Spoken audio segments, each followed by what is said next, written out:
வரும் அப்படின்னு சொன்னோம். இன்னைக்கு யூரோப்பியன் யூனியனுக்கு ராணுவம் வந்துருச்சு. இங்க இருக்கு பாருங்க, ஐரோப்பியன் யூனியன் ஒரு ராணுவத்தை உருவாக்கி விட்டது. உலகத்திலேயே மிகப்பெரிய ராணுவத்தை உருவாக்குறதுக்கான எல்லா வேலையும் அவங்க செஞ்சு முடிச்சிட்டாங்க. இப்போ அந்த ஐரோப்பாக்குள்ளேயே மிகப்பெரிய ராணுவ நாடுகள்லாம் இருக்கு. பிரான்ஸு, இப்போ ஜெர்மனி, இவங்கெல்லாம் பெரிய ராணுவம் வச்சிருக்கிறாங்க. இப்போ எல்லாரும் சேர்ந்து என்ன சொல்றாங்கன்னா, மிகப்பெரிய ராணுவத்தை நாங்கள் உருவாக்கி விட்டோம், இட்ஸ் ஓன் ஆர்மி அப்படின்னு இருக்குது. இது பத்திரிகையில் வந்தது. கர்த்தர் சொன்னபடி நல்லா கவனிங்க, கடைசி சாம்ராஜ்யம் எழும்பிருச்சு. ஆண்டவர் சொன்ன தீர்க்க தரிசனம் துல்லியமாய் நிறைவேறிடுச்சு.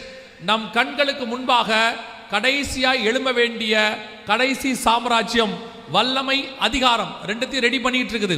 இப்போ அதுக்கு முன்னாடி இருக்கிற வல்லமை அதிகாரம் அமெரிக்காவுது கீழே விழ தொடங்கிருச்சு, ரெண்டும் கீழே விழுந்துருச்சு. இப்போ அதுக்கு மாற்று உருவாகுது. அந்த இடத்துல தான் நீங்கள் நான் இருக்கிறோம். ஆல்டர்னேட் கவர்மெண்ட் ரெடி ஆகுது. அந்த ஆல்டர்னேட் கவர்மெண்ட் ரெடி ஆகி அதுக்கு ஒரு சூப்பர் தலைவர் ஒருத்தர் வருவார். அவர் வருவதற்கு முன்பதாகத்தான் உங்களையும் என்னையும் மீட்க வருவேன் என்று இயேசு வாக்கு பண்ணினார். அல்லேலூயா. அப்படின்னா இந்த கவர்மெண்ட் ரெடி ஆயிடுச்சுன்னா இனி அந்த சூப்பர் தலைவர் பிறக்க போறாருன்னு அர்த்தம் இல்லை. இப்பவே அவர் எங்க இருக்கணும்? ஏதோ ஒரு இடத்துல இருக்கணும். இயேசு கிறிஸ்து ராஜாவாக பிறந்தார். ஒரு நாள் எருசலேமுக்குள்ளே கழுது மேல ராஜாவாக வந்தார். ஆனால் அதற்கு முன்பதாக 30 வருஷத்துக்கு முன்னாடியே அவர் இஸ்ரவேலுக்குள்ள இருக்கிறார். அங்கே தான் வளர்ந்தார், அங்கே தான் அபிஷேகம் பெற்றார், எல்லாம் அங்கே தான் நடந்துச்சு. நல்லா கவனிச்சு கொள்ளுங்களேன். அதே மாதிரி தான் இப்பவும் அந்தி கிறிஸ்துவானவன் என்கிறதான அந்த கடைசி ராஜா இதே பூமியில் ஐரோப்பாவில் ஏதோ ஒரு இடத்துல இருப்பான். அந்த ஆவி அவன் மேல வந்து இறங்குச்சுன்னா அவன் அந்தி கிறிஸ்துவா வெளியே தெரிவான். இயேசு மேல ஆவியானவர் வந்து இறங்கின உடனே உலகத்தின் பாவத்தை சுமந்து இருக்கிற தேவ ஆட்டுக்குட்டின்னு யோவான் கண்டுபிடிச்சிட்டார். ஏன்னா அவருக்கு என்ன சொல்லி இருந்தாங்கன்னா, எவர் மேல் ஆவியானவர் புறா வடிவில் இறங்குறாரோ அவரே ஆவியினாலும் அக்னியினாலும் அபிஷேகம் பண்ணுகிறவர். அதுதான் அடையாளம். அதே மாதிரி இந்த அந்தி கிறிஸ்து மேல ஒரு ஆவி வந்து இறங்கணும். அது இறங்கிறது உலகத்துக்கு அவன் அந்தி கிறிஸ்துவாக வெளிப்படுவான். இப்பவே நம் கண்களுக்கு முன்பாக 100% அவங்க கவர்மெண்ட் ரெடியாக்கி விட்டது, ரெடி பண்ணிட்டு இருக்கிறாங்க. ஒரு நாள் அவனை கொண்டு வந்து அபிஷேகம் பண்ணி அது மேல உட்கார வைப்பாங்க. இன்னும் ஒரே ஒரு காரியத்தை மாத்திரம் சொல்லி நான் இன்னைக்கு முதல் நாள் கூட்டத்தை ஜெபித்து முடிக்க விரும்புகிறேன்.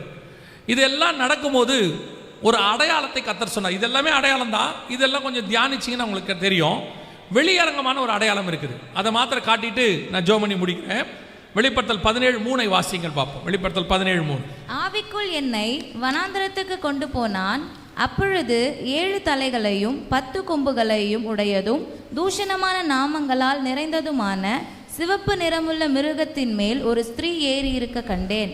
யோவான் 17ஆம் அதிகாரத்தில் இந்த யூரோப்பியன் யூனியனையும் அது சம்பந்தப்பட்ட விஷயங்களையும் தரிசனமாக பார்க்குறார். பார்க்கும்பொழுது அவருக்கு ஒரு அடையாளம் காட்டப்படுகிறது. ஒரு ஸ்திரீ மிருகத்தின் மேல் ஏறி இருக்க கண்டேன் அப்படின்னு சொல்றார். 4வது வசனத்தில் அந்த ஸ்திரீயை குறித்து சொல்லப்படுகிறது. 5-6 வசனங்களில் அந்த ஸ்திரீயை குறித்து அவர் ஆச்சரியப்படுகிறார். காரணம், பரிசுத்தவான்கள் ரத்தத்தில் அவள் வெறி கொண்டிருந்தாள். இயேசு கிறிஸ்துவை பற்றின சாட்சியில் அவர் வெறி கொண்டிருந்தாள். ஸோ இதெல்லாம் பார்க்கும்போது அவருக்கு தெரிஞ்சது என்னன்னா, அந்த 17ஆம் அதிகாரம் 18ஆம் அதிகாரம் ரெண்டும் அந்த ஸ்திரீயை குறித்து தான் இருக்கு. அந்த ஸ்திரீ யாரு, எப்படி இருப்பா, என்ன பண்ணுவா, எல்லாம் இருக்கு. இப்போ ஐரோப்பியன் யூனியன் என்று சொல்லக்கூடியதான யூரோப்பியன் யூனியனுக்கான சின்னம் உருவாக்கப்பட்டிருக்கிறது. இந்த வசனம் வந்தது 1900 வருஷத்துக்கு முன்னாடி பத்மு தீவில் யோவானுக்கு வெளிப்படுத்தப்பட்டது. இப்போ ஐரோப்பியன் யூனியன் 1951 வந்தது, அதாவது ரிஜிஸ்டர் பண்ணுறது. இப்போ அவங்க உலக வல்லரசா மாறதுக்கான எல்லா வேலையும் செய்கிறாங்க. இப்போ அவங்களுடைய சின்னம் என்ன அப்படின்னு நீங்கள் பார்த்தீங்கன்னு சொன்னால், இதுதான் அவங்களுடைய சின்னம். எங்கே எடுத்தாலும் அவங்க சின்னம் இதுவாகத்தான் இருக்கும். எந்த இடத்துக்கு போய் நீங்கள் எடுத்தீங்கனாலும், 28 நாட்டுகளுக்கு நீங்கள் போனீங்கனாலும், அவங்களுடைய மந்த்லி மேகசினாக இருக்கட்டும், அவங்க காயின் யூரோ காயினாக இருக்கட்டும், அவங்க காலிங் கார்டாக இருக்கட்டும், ஸ்டாம்பாக இருக்கட்டும், பார்லிமெண்ட் வாசலில் இருக்கிற சிலை, நம்ம பார்லிமெண்ட் வாசலில் நம்ம தலைவர்கள் சிலை வச்சிருக்கிறோம் இல்லையா, ஒரு தலைவர்கள் சிலை வச்சிருப்போம். அவங்க பார்லிமெண்ட் வாசலில் இப்படி தான் சிலை வச்சிருப்பாங்க. இது பார்த்தீங்கன்னு சொன்னால் ஒரு ஸ்திரீ அதில் 17 இருக்கும். அந்த ஸ்திரீ கோபமாக இருக்கிறான்னு இருக்கும், வெறி கொண்டிருந்தால். இந்த சிலையை பாருங்க, சாந்தமாகவே இருக்காது. எந்த சிலையாக இருக்கோ அது முட்டி பறந்துட்டு ஒரு மாதிரி கோபமாக இருக்கிற மாதிரி தான் இருக்கும். எந்த இதுக்கு நீங்கள் போனீங்கனாலும் அப்படி தான் இருக்கும். நான் ஒரு யூரோப்பியன் யூனியன் பார்லிமெண்ட்டுக்கு நேராக போய் ஸ்ட்ராஸ்பர்கில் அவங்களுடைய பார்லிமெண்ட் வாசலில் இருந்த சிலையை நான் பார்த்துருக்கேன். இது நான் பார்த்து அந்த இடத்துல இருந்த சிலை பார்த்தீங்கன்னா சும்மா நம்மளை விட ஒரு 10-20 அடி உயரமாக இருக்கும், ஆக்ரோஷமாக இருக்கும். இப்படி ஒரு சிலை வடிவமைக்கப்பட்டிருக்கிறது. ஒரு இடத்துல வச்சா பரவாயில்ல, இது இன்னொரு நாட்டில் இருக்கிற பார்லிமெண்ட். அங்கே போனீங்கன்னாலும் இப்படியே தான் இருக்கும். ஆக்ரோஷமா ஒரு மாதிரி வெறி கொண்டிருந்தல். 17ஆம் அதிகாரம் 4, 5, 6 வசனம். கர்த்தர் சொன்னபடி துல்லியமாக 100% நம் கண்களுக்கு முன்பாக ஒரு ஸ்திரீ மிருகத்தின் மேல் ஏறி இருக்க கண்டேன்.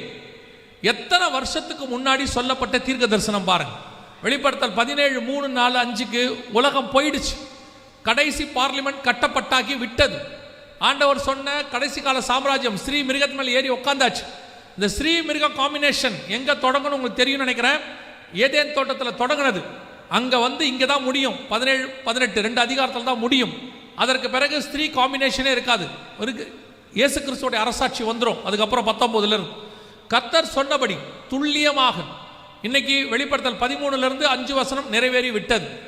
5வது வசனத்தில் சொல்லுவாரு, மேலும் ரகசியம், மகா பாபிலோன் வேசிகளுக்கும் பூமியில் உள்ள அருவருப்புகளுக்கும் தாய் என்னும் நாமம் அவள் நெற்றியில் எழுதி இருந்தது அப்படின்னு இருக்கு. இப்போ யூரோப்பியன் யூனியன் பார்லிமெண்ட் பின்னாடி இருக்கு பாத்தீங்களா, அது எப்படி இருக்கும்னு பாருங்க. இந்த மாதிரி தான் இருக்கும். அப்படியே பாபேல் கோபுர வடிவில் தான் கட்டப்பட்டிருக்கிறது.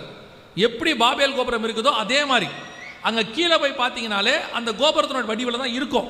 அந்த கன்ஸ்ட்ரக்ஷன் சைட்டே அன்பினிஷ்டு கன்ஸ்ட்ரக்ஷன் சொல்லுவாங்க. எப்படி கட்டப்படாமல் கட்டடம் பாதியில் நிறுத்தப்பட்டுச்சோ அதே மாதிரி இவங்க கட்டடமும் இப்படி தான் இருக்கும். பார்க்கறதுக்கு கட்டப்படாமல் இருக்கும், ரவுண்டாக இருக்கும், இதே மாதிரி படிப்படியாக இருக்கும். இதெல்லாம் ஸ்ட்ராஸ்பர்கில் இருக்கிறது. எதுக்கு சொல்கிறேன் அப்படின்னா, அந்தி கிறிஸ்து என்று சொல்லக்கூடிய பிசாசின் சாம்ராஜ்யத்தை உலகத்தில் கொண்டு வரக்கூடிய 7 ஆண்டு கால உபத்திரவ காலத்தை கொண்டு வரக்கூடிய அரசாட்சி கவர்மெண்ட்டுக்கான எல்லாம் இப்பொழுது தயாராக இருக்கிறது. தன்னுடைய ஆர்மியை அதை ரெடி பண்ணிக்கிட்டு இருக்குது. வல்லமை அது கையில் போக போகிறதுக்கான கடைசி நிமிஷம் இது. இப்போ முந்தினா சாம்ராஜ்யம் விழுந்துருச்சு, ஸ்ரீ ஏறி மிருகத்து மேலே உட்காந்தாச்சு. ஏற்கனவே பாபேல் கோபுரம் கட்டப்படுகிற காலம் வந்துருச்சு. நீங்கள் வாசிச்சிங்கன்னா பழைய ஏற்பாட்டில் இருக்கும். ஆண்டவர் கேட்பார் 2 ஸ்திரீகளை பார்த்து, எங்கே போகிறீங்க?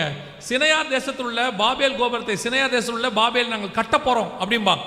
இப்போ கட்டுவதற்கான காலம் வந்துருச்சு நம் கண்களுக்கு முன்பாக. ஆண்டவர் சொன்னபடியே துல்லியமாக எழுத்துக்கு எழுத்து ஒவ்வொரு தீர்க்க தரிசனமும் வரிசையாக நிறைவேறுகிறது. எண்ணி முடியாத ஒரு பலத்த ஜாதி எழும்பிருச்சு. இப்போ சமாதான